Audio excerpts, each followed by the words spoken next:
The streets are speaking again. From Paris to Tehran. From New York to Nairobi. From Dhaka to Berlin. And this time, it's not political parties, not generals, not traditional leaders. It's Gen Z.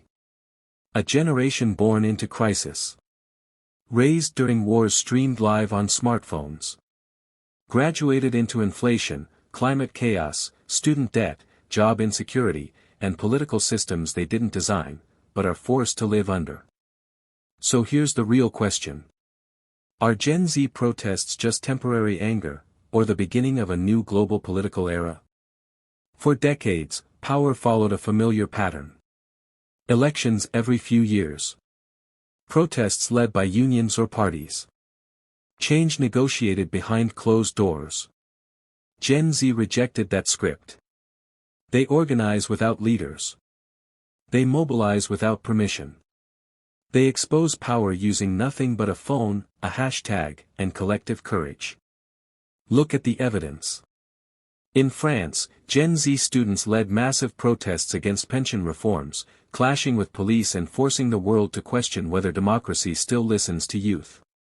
In Iran, young women and students transformed personal resistance into a nationwide movement, challenging decades of authoritarian control.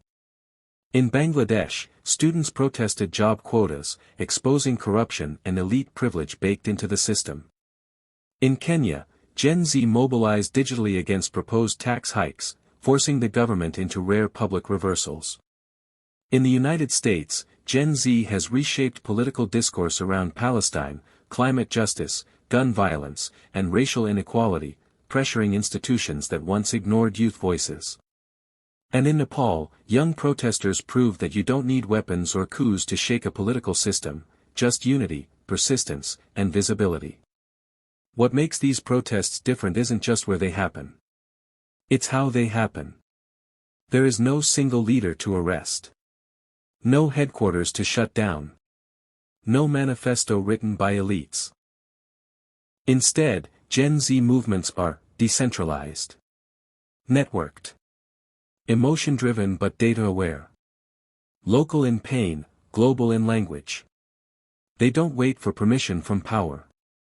They force power to react. This generation understands something older politicians don't.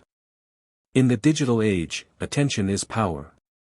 A viral video can dismantle official narratives. A live stream can expose state violence in real time. A single image can ignite global solidarity overnight. And Gen Z knows how to weaponize visibility. But what are they actually demanding? Not just jobs, but dignity. Not just democracy, but accountability. Not just growth, but fairness. Not just climate promises, but survival. They are protesting systems that reward corruption, protect elites, and mortgage the future. They are questioning capitalism without safety nets. Democracy without participation. Development without justice. Critics often say, these protests are emotional. They lack clear leadership. They won't last. But history tells a different story. Every major political shift looked chaotic at first. Civil rights. Anti-colonial movements. Women's suffrage. Change never arrives politely. Gen Z isn't rejecting politics. They're redefining it. They don't trust institutions automatically. They demand transparency, not speeches. They measure leaders by outcomes, not slogans. And that terrifies traditional power. Governments respond with arrests, censorship, and force, not because protests are weak, but because they're effective. When a generation stops believing official narratives, legitimacy collapses. But here's the uncomfortable truth.